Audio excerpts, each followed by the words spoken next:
actually fairly standard. It's not as hard as some encoding types. There aren't that many meta characters, and there are many encoding libraries available, such as the anti-XSS I talked about briefly before. You just have to make sure to not get this encoding confused with the HTML encoding for cross-site scripting. You want to encode output before sending it to the user, and this needs to be separate from your data storage encoding. You need to make sure that encoders you use are consistent and not subject to multiple encoding and decoding. In other words, if your encoder is simply to change angle brackets to some other character, then you need to make sure that you also are filtering out that some other character, or else someone could submit pre-encoded data and your decoder will turn it into an active attack. Encoding is still not foolproof. I wouldn't want to rely on encoding as a sole mitigation.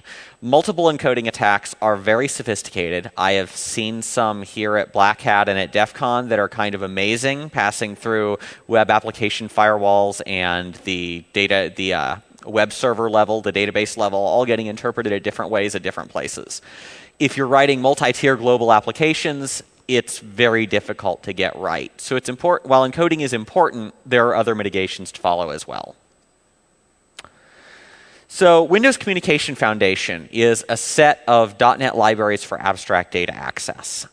This is the default interface for Azure Table Storage. If you look at Microsoft samples of how to use it, this is what they're going to tell you to use, as this is the data services layer for the current versions of .NET. Your application uses an object model or link queries to query the database, and then using some classes that you build and inherit, WCF data services translate these into the appropriate protocol. You can use this with any storage backend. It's been being used with SQL servers and so on for a while now. The Windows Azure SDK includes an assembly called Microsoft.WindowsAzure.StorageClient, which provides WCF data services classes for all of the Windows Azure storage services. So the advantage of doing this is if you're using WCF data services, since it's meant to be agnostic with regard to backend, it already takes care of properly encoding things that go to whatever backend you're using. So it knows that it's an XML backend. It properly encodes whatever you're putting in to be safe for XML. As a result, you can consider this roughly equivalent to parameterizing queries. If you're sending your API calls through WCF data services, there's not a way for the text in those values to interfere with the API call itself. I tried but have not found any vulnerabilities in these encoders. I can't get past them. That doesn't guarantee that no one can, but they appear to be pretty strong. The key disadvantages here are really it only works if you use it. Not every application is in ASP.NET. If you're writing your cloud storage app in something else, this mitigation isn't available to you. Also, the developer still constructs query strings. So when you're pulling up items out of table storage by a query string, you do still have to write that. And since that is not XML, but rather just an arbitrary query language, WCF can't really do anything to sanitize it. SOAP toolkits. So Amazon Web Services offer both a REST and a SOAP API. Most developers, in my experience, use the REST API. However, the SOAP API is available, and developers who use the SOAP API almost never construct SOAP by a string concatenation. SOAP headers are very long. It's really quite a mess to construct SOAP by hand, so almost everyone uses a SOAP toolkit of some sort. And these toolkits generate from the WSDL a object model to access the data backend. There are a variety of these available. I know in Visual Studio.NET there's the System Web Services namespace and the WSDL tool.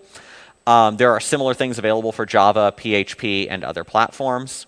And the generated interface code from the ones I've tried generally performs the necessary XML encoding for you. So if you're willing to take on the overhead of SOAP and use a SOAP toolkit, this can be another way to try to protect your data layer from potential injection attacks. Multi-factor authentication. No, I'm a slide ahead. So encryption. Encryption will save you from application level attacks. Your cloud data endpoints are on the internet, and so as a result, your app's encrypted tunnel to the database will be carrying the attacker's payload. This said, there's really no reason not to use an encrypted transit to your data layer. You're still sending your data over the internet. AWS actually forces you to anyway. Most of their data APIs won't even take an HTTP connection. You have to go over HTTPS. But even if you're not forced to, there's really not any reason not to. You're not paying for compute time on the storage nodes at your cloud provider. You're paying for storage size and you're paying for bandwidth. So as a result, you might as well enable HTTPS. If you're communicating over the internet, that is, you're not hosted in the same cloud provider as your data is hosted in, it's obviously critical. You don't know what's out on the internet that might be snooping your data. But even if you are hosted in the same cloud provider, it's probably still a good idea. The cloud provider is kind of a black box to you. You don't really know what's in their data center. In reality, it's probably pretty good. If you're using a major cloud provider like Microsoft or Amazon, they've put a lot of thought into securing their database and their cloud infrastructure and preventing one tenant from being able to attack another tenant or snoop their data. These are very difficult attacks to carry out. Someone would have to compromise the virtual machine layer and get at the underlying nodes. However, we come back to there's very little reason not to. You might as well encrypt the data. Even if these attacks are kind of far-fetched, there's no reason not to protect from them. So now, multi-factor authentication. Amazon Web Services offers administrator multi-factor authentication via a dynamic password token. There's a nominal fee to purchase the token. It's a few dollars. And then your administrator can't log in with their Amazon account password anymore. They have to use the dynamic token. The disadvantage is there's still one level of access. Either you're the administrator or you're not. So you don't have the ability to delegate this out to a lot of developers. Windows Azure allows developer access via certificates. So this provides you a way to do multi-factor authentication. You can, if you're using Visual Studio or other tools to manage your Azure account, you can put a certificate in there which will allow the developer to use the storage to publish applications, do everything they need based on a cert rather than a password. This certificate can be on a smart card. As a result, you have multi-factor authentication at that point. The developer has to be using their smart card in order to connect to the Azure node. And it's supported by all the Azure development tools. We still have the problem of there's still one level of access. A developer can access everything in the account. You also have the problem of right now in Windows Azure, you can't actually disable the Windows Live ID login. So you can make it extremely well protected, give it a long password, and then have no one ever use it. You can keep it in a safe and use the certificate for everything else, but there's not a way to actually shut it off. Shared access signatures. So these are the right way to handle those cases where you want your users to download files directly out of cloud storage without passing through your service, but you want to still keep it access controlled. So shared access signatures prevent enumeration and unauthorized access to blobs and objects in cloud storage. Amazon calls them signed URLs. Azure calls them shared access signatures. It's the same thing. It's you set the blob or object as private, and then it can only be accessed by a URL that has a certain format which includes a signature. And that digital signature proves that that URL was generated by your application and is allowed to download from that site. So the way you would do this is you would set the blob or object as private, and then your application issues signed URLs accessible in the browser, which are valid only for a limited time and only for a specified object. The user isn't provided direct links to files. The user is provided a link to your application, which generates a signed URL valid for a limited time for that user. If you do this right, it's transparent to the user. The user just sees a link to a file on your site behind your access control where they have to be logged in order to get to it. When they click that link, if they're authenticated, they get silently given a 302 redirect to the cloud storage signed URL. The user doesn't notice any difference. The advantage is that signed URL you've given them. First of all, it's potentially good only for that file. And second, it's good only for a limited time. So you don't run into the problem of them posting it on a public forum and people being able to download from it forever. So here we have an example of that first link would be a direct link to a file that I'm hosting in Windows Azure Storage. And the container is music downloads, and the blob name is filename.mp3.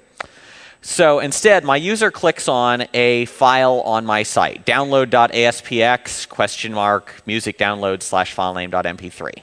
My script makes sure he's authorized and then redirects them to that second link we see there. Now, that second link has a variety of parameters on it. The first ST is the start time. This link is not valid before 11:20 this morning. Second parameter is the end time. This link is not valid after 12:20 today, so it's only valid for a few more minutes. My third is SR equals C says this signature applies to the entire container. So in this case, someone with this signature could also download other files from the same container. I have the option of setting SR equals B, blob level, and then this applies only to that one blob and can't be used anywhere else. SP equals R, I have read privileges only on this blob. SI is signed identifier. This is an optional field that refers to another data store on Azure Storage, which gives me the ability to have revocation. That signed identifier was created by my script at the same time as it signed this URL.